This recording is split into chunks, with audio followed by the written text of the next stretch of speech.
Entrepreneurship is of growing interest to many people in St. Vincent and the Grenadines, but one of the cries from the business community is the lack of resources and structures to help business owners. I'm Candice Seeley, a marketing and public relations consultant at Ignite, and I'm all too familiar with these cries from the business community. In light of these concerns, one entity, Constructive Solutions Inc., has decided to plant the entrepreneurial seed from a very young age with Camp Biz Hub. It's a summer camp for kids aged 13 to 16, although there are some younger kids involved. So, Dr. John, tell us a bit about Constructive Solutions Inc. Okay, Constructive Solutions Inc. is a non-profit company. We formed in March 2009, but we were here testing it, and then we came back in October 2012, and we legally then incorporated. But what we do here, we develop young people. We look to help them understand, themselves first. So we do assessments, and then we get them to look at, where am I going, and how do I get there? Our target was young people between the ages of 18 and 34. However, when we work with these young people, and we have to, they come into classrooms and get trained, and they go back to the environments at home, we recognize that they were, encountering some challenges. So we said, let us involve the parents of these young people into our programming. Okay. And then we looked at the children. What about the children? Some of the times, most of the young people we meet have children. So let us get them involved also into the process, so that you have a holistic development of entrepreneurial citizens in St. Vincent and the Grenadines. So Constructive Solutions does not only, we help people start businesses, but our main focus is to help people to get the entrepreneurial mindset, which is to take responsibility, for the actions, for the space, and discover this thing that they have in them that will help them to earn a sustainable livelihood. Okay, and what are some of the initiatives that the company has embarked on so far? Okay, we have done a number of projects from 2012. We started out with some consultations here with youth. We wanted to hear from the young people in St. Vincent to see where they were at, what they wanted. And we had a youth consultation in 2012, and the young people indicated that yes, they were interested in entrepreneurial development because they were searching for means of income, and they found that they could not get jobs here easily because the population is very small, and they don't have enough businesses functioning in St. Vincent to hire everybody. So they cried out for help, and we responded. We had a youth consultation in October 2012, and the young people that attended that workshop, they stated to us, they cried out for help, to help them earn an income, get a job in some cases, and to start businesses. And we responded by looking at our programming to see how we can offer life skill coaching, how we can offer entrepreneurial development courses, and how we can build an ecosystem to help these young people. Being a young organization, having returned to St. Vincent as a returning national, I had to still be feeling my way around. So definitely we had to build an ecosystem. Now, coming out of that, we have conducted several workshops. We have also built regional links, and we work through our partner, the Caribbean Center of Excellence for Sustainable Livelihoods. And then we conducted the Scotia Bank Project for Global Entrepreneurship Week, where we celebrated entrepreneurship in St. Vincent and the Grenadines, and we also did a bit of promoting that. Coming out of that, then the entrepreneurs said that they wanted market to help with their marketing. They loved the breakfast connector that we held at the Grenadine House, and they wanted to see more of that as it was different. Okay. Right. So then we went on to bringing in different persons to work with us to help them to get their businesses sorted out. We looked at their planning, if their planning was effective, and then we had we took their work to the region with our regional partner, COESL, which is based in Barbados. One of the things we recognized was that while St. Vincent entrepreneurs were producing unique products like coconut oils, soaps, different hot sauces in different varieties, their products were not being exposed regionally, and enough globally. So one of the initiatives we undertook was to take their products each year since 2012 to the Caribbean Center of Excellence annual entrepreneurship conference.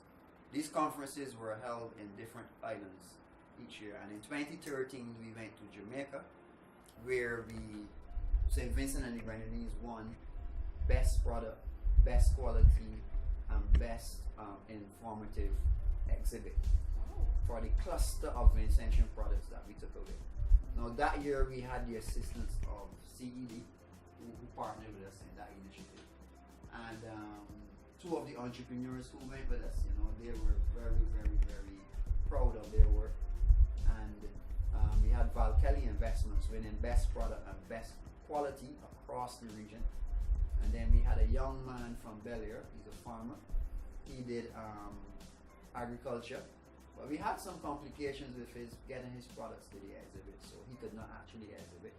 Was this something I saw online where there were some problems going through customs? Yes, there were some issues Yeah. transitioning between Barbados and the customs in Jamaica. Right. So those are some of the issues that the entrepreneurs face actually in getting their products into these markets.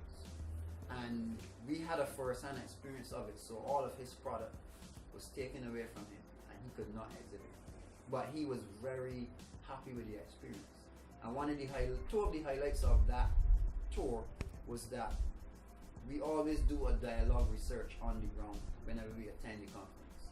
So we were taken to a farm in Jamaica, and we were also taken to a community.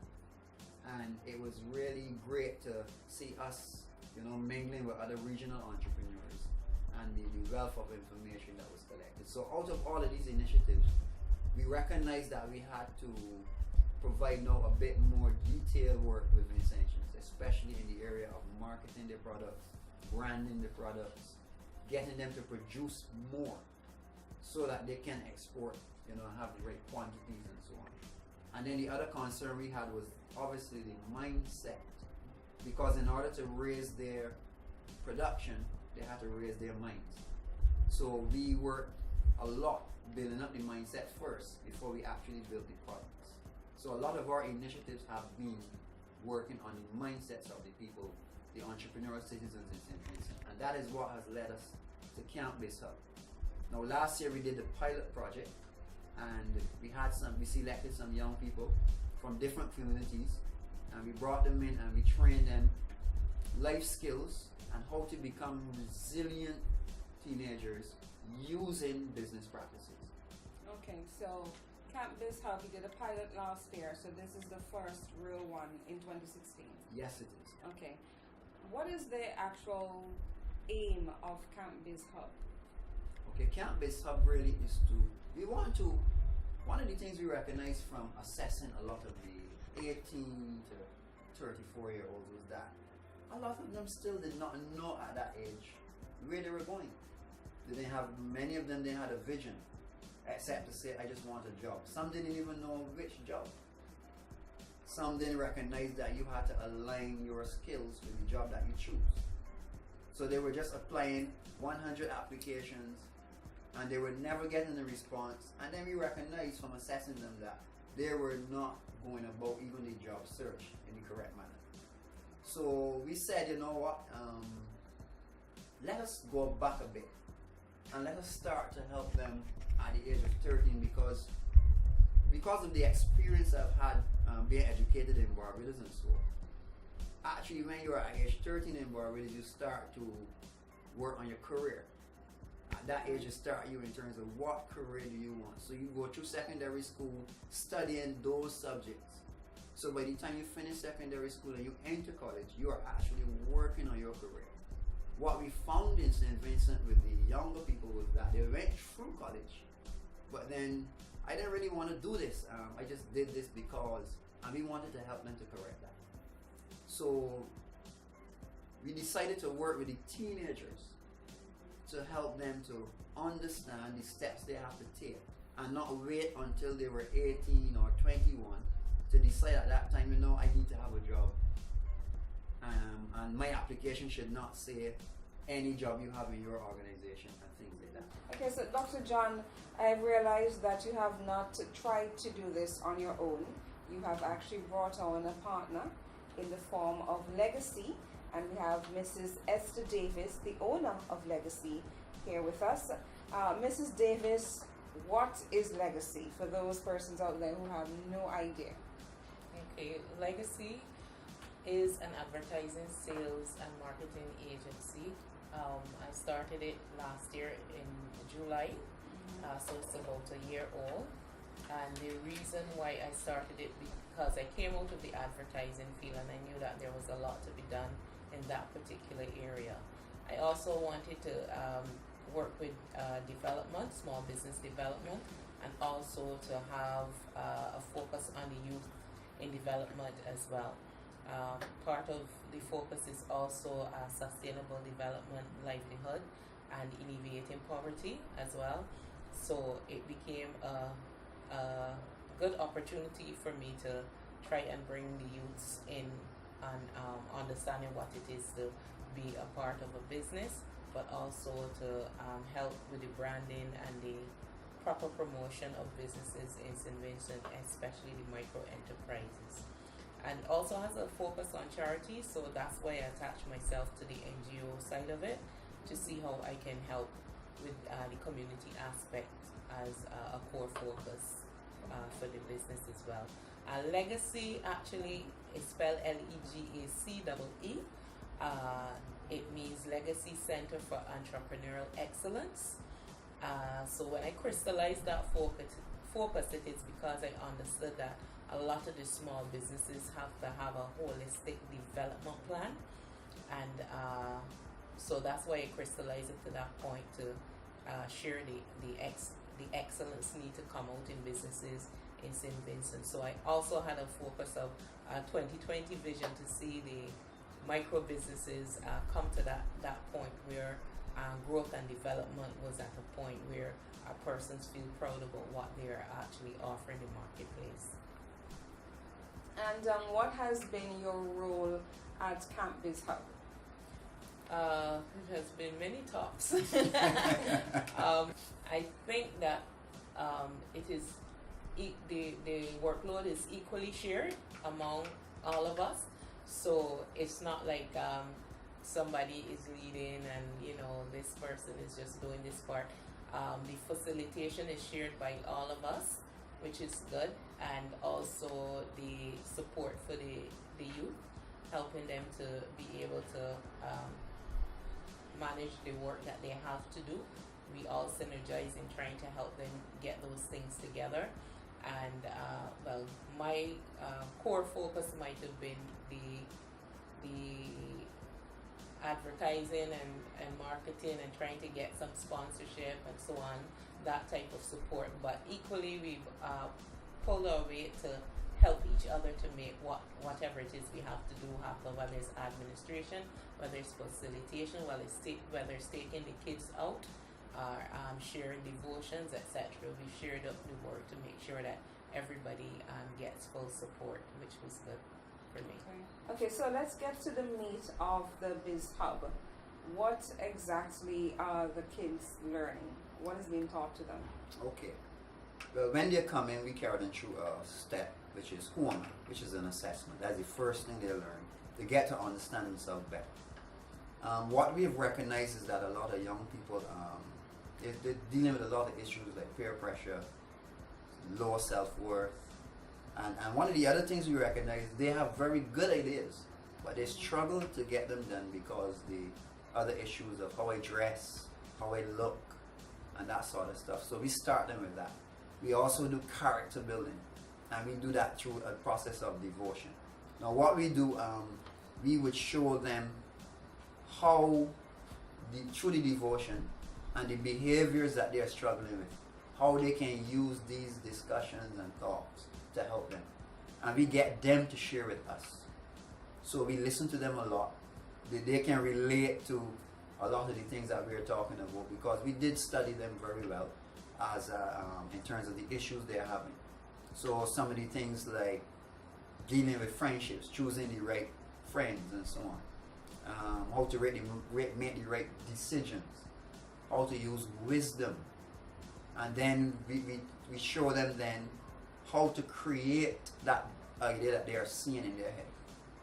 But they came in with ideas, but they don't know what do I do next. So we carry them through a program of how now to create that idea. In business, we say the vision, then we teach them how to do a mission statement and how to do a description of that business that they're going to create, that idea. I have to say that's really commendable, because there are adults who do own businesses right now who have ideas, but they're not sure how to do all of that, what you mentioned. There are businesses right now that do not have a vision, they do not have a mission statement, and they're just going by each day, going in, opening up shop, the smaller businesses, opening up, sitting, waiting for persons to come into their business, and after a while they would tell you, as I'm sure Esther is familiar with, things slow, waiting for things to pick up before I do any sort of advertising, you know. So I have to say that's a really good thing. I mean, to have that foundation from a very early age, that is fantastic. Yes, definitely. You know, the fact remains is that we know that Vincentians are very hard workers, and they're very knowledgeable and skilled in being innovative. The thing is about it is, like you said, is that to teach them now, where do you go from here and how. Our thing for the camp this year is up your game. We're saying, look, Vincentians, we know that you can do it, but guess what? Let's do it better. So when you have young people coming through secondary school, they've gone into secondary school, they have to start thinking about, where am I going from here? So we use the business principle to teach them that. Like when we do, we did a program with them, like the same who am I? So when they go into school now, they can evaluate their friends, the friendships that they form. When we look at the entrepreneurial mindset, is another aspect of the program we teach them. How to develop and recognize the entrepreneurial mindset. And we use a lot of the icons that they like, you know, the Android, for example. And we use that to show them that that is the mindset you want, a go-getter. Versus, you know, the Kermit face, which some people might say might be boring. So we use, you know, stuff that they can understand to teach them those principles. Because we believe that if they're going to go out there and do it, they have to do it right. And we are not just doing this as just something to keep them busy in summer. We're actually teaching them how to create a sustainable livelihood. So this is real what they're doing. They have to come up with their own business ideas. We usually give them a theme to center around. And this year we are looking at the green economy, which focuses on the social impact, the environmental impact, and the economic impact. So when they are planning their business now, they have to take these things into consideration. And they came up with some brilliant ideas. Like one of the groups are looking at how do we combat diabetes in St. Vincent. The other group is looking at obesity.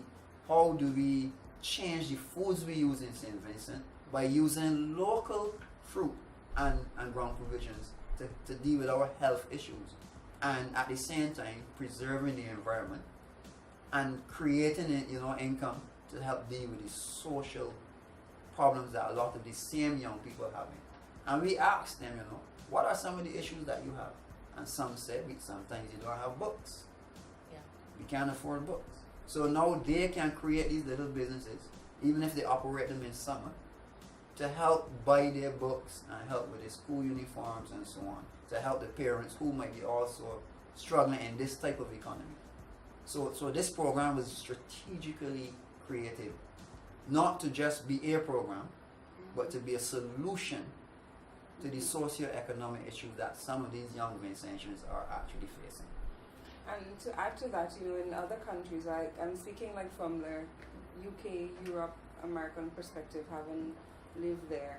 You know, summer comes and you get a summer job at a store or wherever, and you don't really see a whole lot of that in St. Vincent. Yes. But with what they're learning here, they could decide, you know what, I'm going to sell green peppers, let's say, for example, or veggies, you know, to help bring income into my home for the summer, and they can make a business out of it for the summer.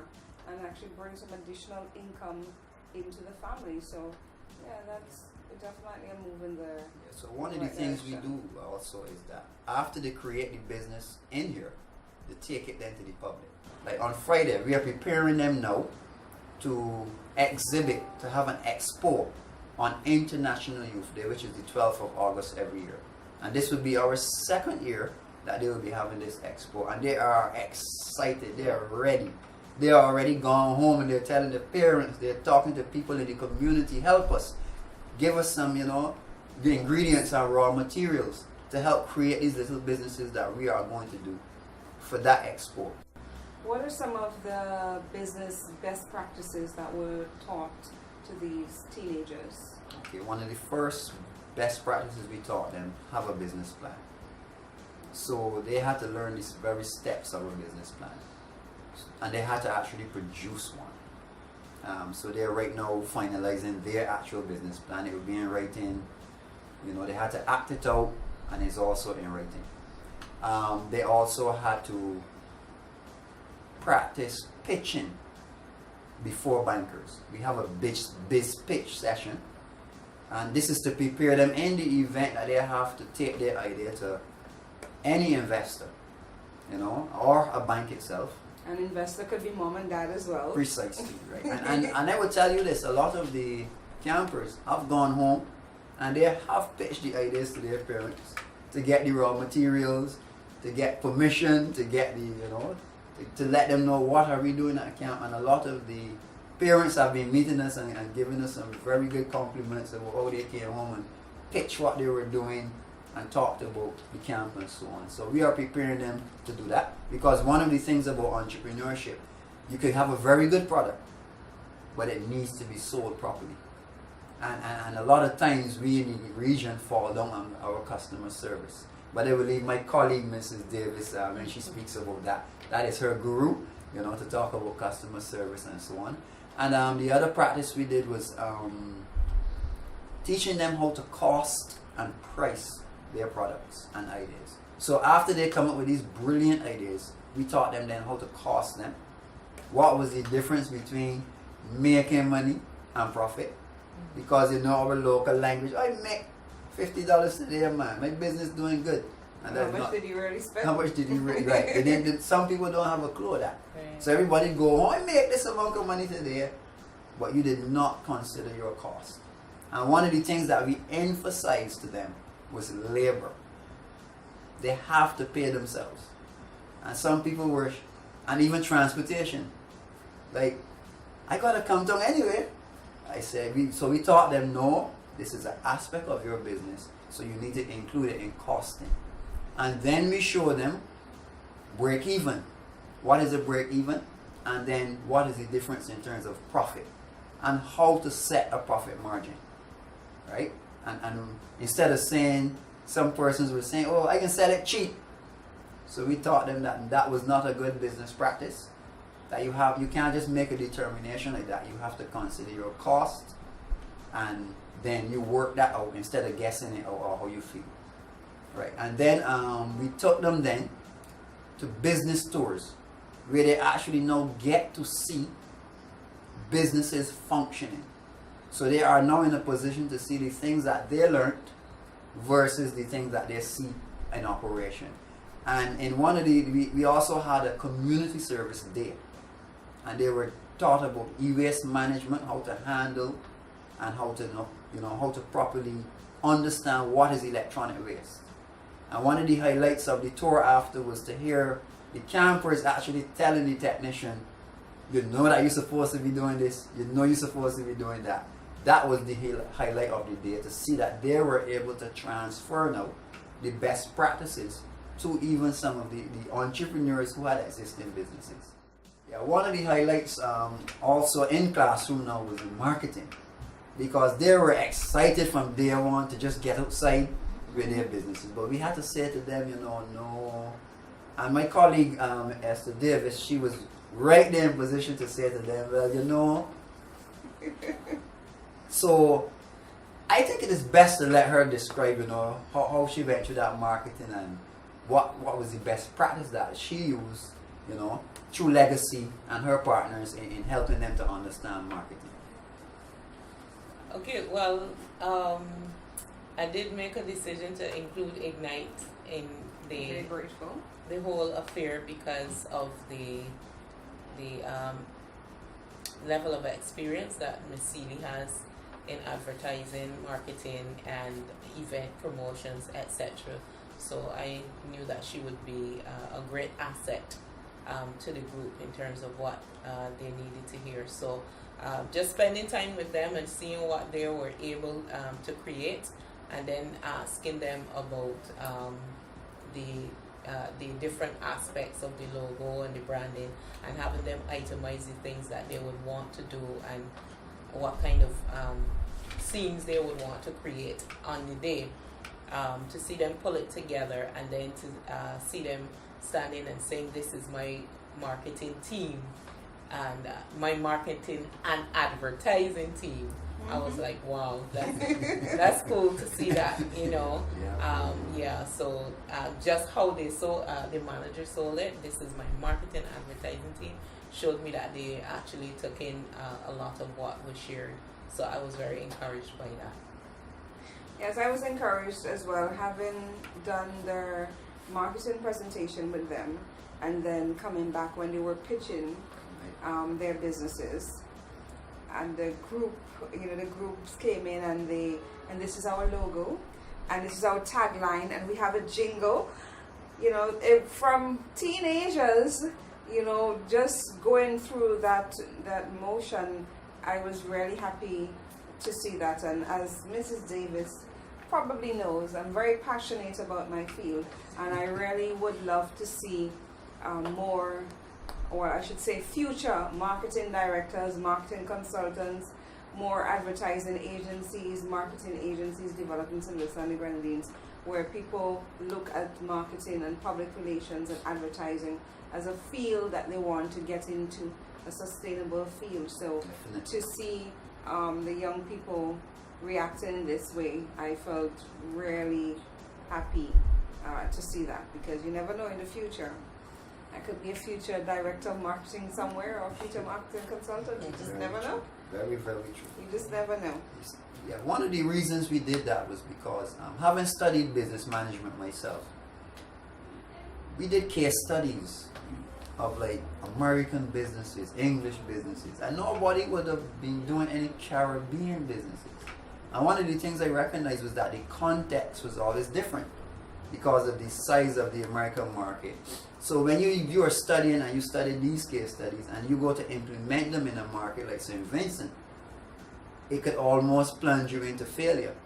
So what we decided to do was to teach them these same principles using the Caribbean context. And it was really good to see that they took it up and used it in their own business ideas. And I mean, I really enjoyed the jingle. I was quite surprised myself. And it was very well thought of, and it was very well put together. And how they're presented in style, and that was an encouragement to me to see that at least I know the future of customer service in St. Vincent and the Grenadines is definitely going up. So, yeah. And talking about applying their ideas, when you do go to study, or if you do a course or something, you learn all of the theory, and that's one thing. But no matter which country you go back to, or which company you're working for, you have to take that knowledge and you have to apply it. Yeah, because if you study in Europe, you learn a particular way. You study in the US, you have to take those same basic principles and apply it. So it's a good lesson from a very early age. So that's the Biz Hub in a nutshell. Actually, before we jump forward, I guess this question is for you, Esther. What has been the response from the business community, sponsorship-wise, towards the Camp Biz Hub? Well, it hasn't been as good as I thought it would have been, based on the type of programs that CS Inc. has implemented over the period, and the amount of information that we have given the public about the track record of what has happened, transpired over the last 4 years. So I would say that it was a bit disappointing, to say the least, but we are still grateful for those who tried their best to give something to help, at least, whether it was in kind or whether it was a cash sponsorship. So we're grateful, but we think something of this caliber, based on the track record and the importance of it, and then but I think that it is so well thought out. The entire initiative is so well thought out that I figured that a person should have seen the value in exactly what is being presented in the marketplace for the young people. So, why do you think the business community did not respond in that way towards this project? Why? I didn't get a lot of feedback based on the information that was sent out, so I can't give a thorough assessment of it.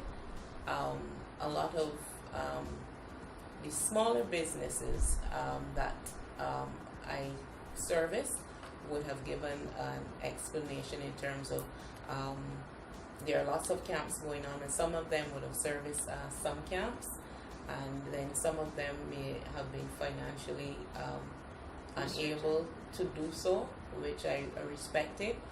And as I said, those who were willing to offer in kind, I feel great about. But I think the disappointing factor is that the medium or large corporate entities which would have received information did not reply. So I think that persons have to buck up a lot on that.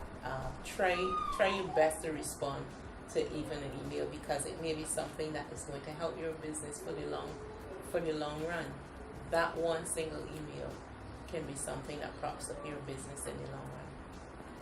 With that said, Dr. John, I have to ask you, what are some of the challenges that, first of all, the company faces when it develops its initiative and it reaches out to the business community?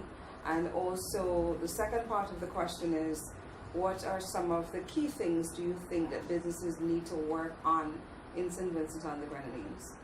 Well, let me start by saying this, that every business has a responsibility to be a good corporate citizen. There's really no excuse for being a good corporate citizen. If you are in business, you are supposed to help your community, because the community exists to keep your business functioning. So therefore you should, assist. The challenges that I find is, we take a lot of time. We plan these developmental activities, and yes, a lot of people don't like to invest in development of people. Yeah. They would invest in activities, a fete, a party, and so on. But our focus here is developing the people. And if we understand the Human Development Index and so on, if you want to see any real change in any island, you must invest in its people. Right? True. And while yes, we want to talk about its culture and we want nice social life, if you don't have sustainable people, there's no social life. Right? The social life will be bland. So it is very difficult for us to keep our project office going. When we develop these projects, we have a team here we have to work with, along with the partners and so on, and we actually rely a lot on them in terms of giving services, mostly in kind. And I mean, that even questions our very sustainability. And we cannot do that or expect our partners to be doing that every year, or every project, or every activity. And the fact that the question has to be asked, why develop people? Why develop our young people?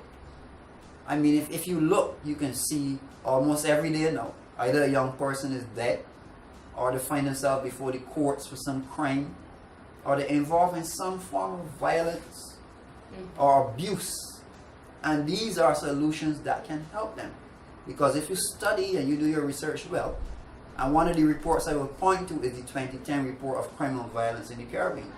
They said distinctly that where you see an increase of crime and violence among young people, it is clear that there are young people that are, what they say in simple words, idle.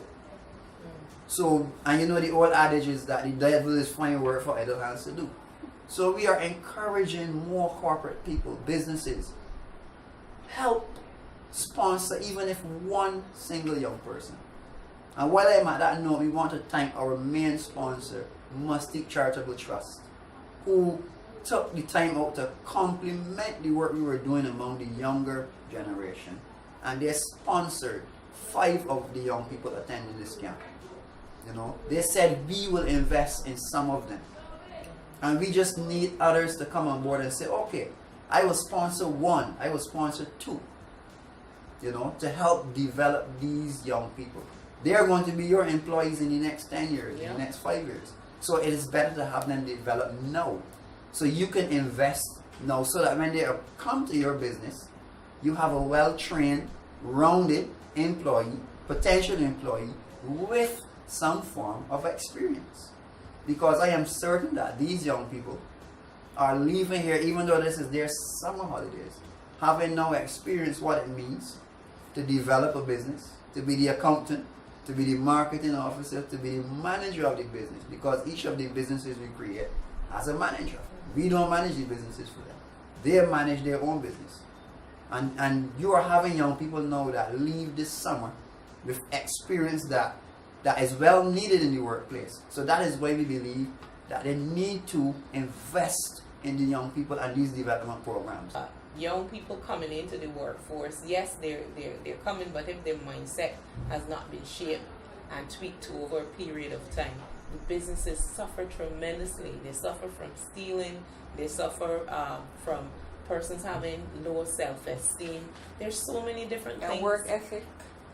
Yes, and the growth and productivity does not happen. So you find yourself digging yourself into a financial hole because of one thing, human resource management.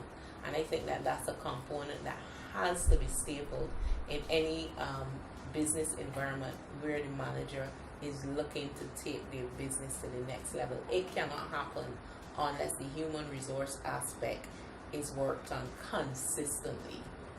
I had a similar experience with the training with a particular business I spoke with. And when I would have spoken to her about training, she said, oh, we did that already, it didn't work.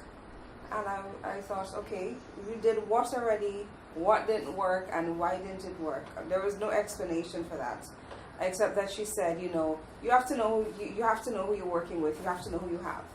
Now, that said to me, one, this particular person thought her staff was hopeless, and they're stuck in their ways, it's never going to change. To me, I thought, okay, well, you're the manager, you made the decision to hire these people, you see they're going in a particular direction that is not in line with where you want your business to go, yet you still have them on your staff, so you actually are part of the problem as well. Right. You know, so if you have a business, you're a manager, you're a human resources manager, or you're a supervisor, you may not have gotten human resources or specific training, but you're managing people. You have to let your staff know what is expected. And if your business, you want your business to offer good customer service, you have to have things in place to make that happen. Definitely. If you send your staff to training, when they come back, everybody is supposed to report on what they have learned. Right. You have systems in place, you have to monitor. If somebody goes contrary to what they have been taught, then you sit down and you're like, okay, but you covered this in training, what's going on? You know, you have to find out what's going on. Don't just throw your hands up in the air and say, oh, they're useless, or I can't be bothered, because yes, you may think, and there are some businesses that think, oh, people coming in anyway, so no big deal, I'm making money, they have to come here anyway. But they don't realize that in the long run, it hurts them. And the sad thing about it is that if a foreign company comes in, they will take away that market share from that local company, because they are coming in with better service, probably better quality, simply because they've taken the time to, you know, offer better packaging and fine-tune certain things that a local company may not have done. Okay, and I think this is where the outside help, the outside perspectives, the advertising agencies, the marketing consultants, that's where they come in. Personally, I think one of the areas that businesses are failing in St. Vincent and the Grenadines is the marketing and public relations area. A lot of people, we open up a business and nobody is checking, okay, well, how are we doing? Are things going as they should do? Do I have a plan? What is the strategy? Or do I just come in every day and wait for things to happen? Or at this particular point in time, we're doing well, everything is fine, but what's going to happen down the road? Is it going to be sustainable? Nobody's looking at their training. Well, not everyone's looking at their training. They're not doing research. How are we going to get into the community? What's our image like? What do people think about us? What's our reputation? Is it bad? How do you monitor that? How do I go from having a bad reputation or bad image to something that's good? What are the steps? All those type of things are missing from the picture. And that's why I'm so happy about this Camp Biz Hub, because I know these are all things that would have been brought out in the sessions with their teenagers. Yeah. I think Mr. John made a good point too, in terms of the non-governmental organization being the connecting factor for the small businesses, because a lot of the information, the business may not be able to speak to their staff or to find out the nitty-gritty of what they're thinking, and all of these social issues, etc., that are going on behind the scenes that comes into the business, because everybody comes with a baggage of some sort, to the business. But you can't take care of that as an entrepreneur, as a manager. You can't take care of that. But if you are supporting the non-governmental organization, they're the ones who are like the hospital who's taking care of the mindset, teaching you what it is you need to go in there thinking as, workforce interventions and so on. All of these things are pertinent, but the business cannot handle that. But the NGO can handle that. Teach them how to be, what to wear, how to say this, how to do this, and whether it's energy efficiency, whether it's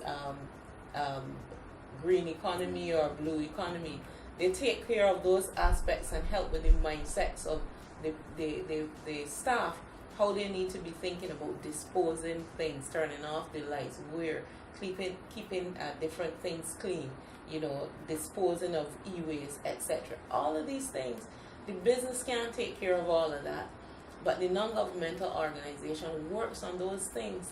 So in the mind, in the deep in the heart of the community, there's a wheel that is working to help with the business aspect.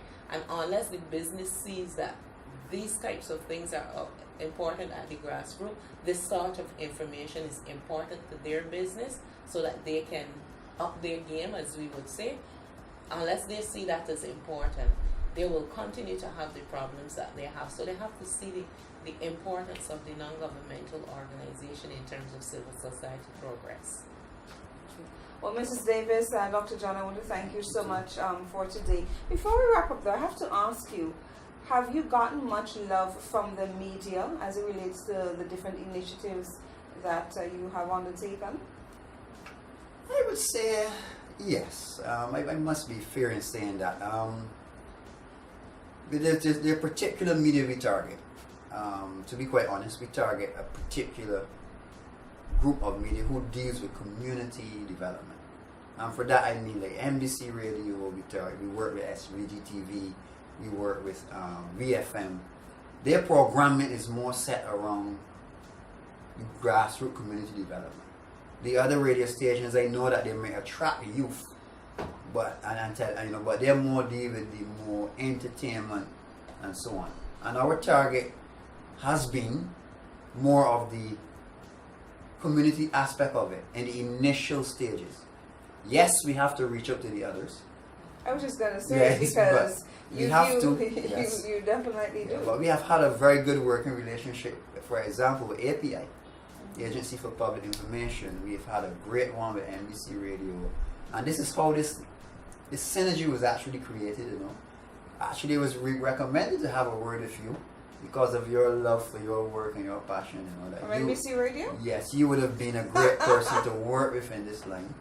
And Thank this you, so NBC Radio. the synergy is building, as we work together and so on. And just bear in mind that we are a young organization, and I'm a Vincentian. I've returned here only in 2012. So me too, I'm still learning from the grassroots coming up, the different entities and agencies and so on. I know that sometimes this could be one of the factors to, hindering some of the business people. But as business entrepreneurs have to be brave, they have to be risk takers, and they have to do their due diligence. We have the information they want. If they want to know about us, our track record is there. It is online. It is documented. It is archived. So how does someone get into contact with Constructive Solutions Inc? Okay, there are several ways that we have in place. You can call us. The very quickest way is to call us, 784-492-0908, or you can email us at info@consolinc.org, or you can go to our Facebook group, Constructive Solutions Inc. SVG, or our Facebook page again, Constructive Solutions Inc. And recently we created our blog, which is constructivesolutionsInc.wordpress.com. Also, we work through our partners. You can link with us through Legacee, through Edge Media Center, through Ignite. We have all the links that you can find us, in all of these different areas online. We are also on Instagram, but however, we work through our partners in that light. Because our goal is to build an ecosystem, because we recognize we cannot do it alone. We really cannot do it alone. And one of the success stories is like Edge Media Center. Behind me where I'm seated now, you see a banner. We had a young person come and do a internship program with us through the YES program. And within 1 year, Samisha Korea was able to create her own digital business, creating banners for us. And she is actually the person who is filming here today. Definitely, yes. They're not seeing her yet, but she's here with us. She's behind the scenes. But so yes, we salute, Samisha Korea and Edge Media Center as one of our partners as well. And she has been documenting a lot of what is happening at BizCamp. yes. And if you go to her YouTube page, you will see a lot of the work that we have done and so on. We want to also highlight that, like on the Jeff SGP page, you will find us for our e-waste project through the United Nations Development Program. So we can be found several places. And the easiest link, Google Constructive Solutions Inc., St. Vincent and the Grenadines, and we pop up right there. We tested it and we know that it works. So you can find us there. You just Google it and you will get us. Okay. Well, thank you, Mrs. Davis. Legacee. I know Legacee is online. Just search for Legacee on Facebook. Yes. Okay. As well as Constructive Solutions Inc. We're so grateful. Ignite is very grateful to have been part of this project, speaking to the young persons as it relates to marketing. If you are a business owner, remember you need to have your regular marketing health checks. Just like you go to the doctor checkup on your pressure, check your eyes, or to check your overall health, you need to check on your business as well. You need to check that everything, you have your strategy together, how your plan is moving along, if there's anything that needs to be changed, anything that needs to be updated. You have to have an overall marketing plan. That's the very first thing you need to do. So the very first thing that you need to have is a marketing plan that will guide your strategy and your overall direction. Before you even think about putting an ad on the radio, you need to have a foundation, a direction, and a plan with your marketing plan. That's what Ignite is about, marketing and public relations, giving you marketing, advertising, as well as public relations and even branding solutions. And it's very tailored towards your business. So no matter what type of business you have, we can work with you to make it a success. You can link us right here on our Facebook page, www.facebook.com/Ignite Results. We are on Twitter at Ignite3D or on Instagram at Ignite Results. So we'll see you next time.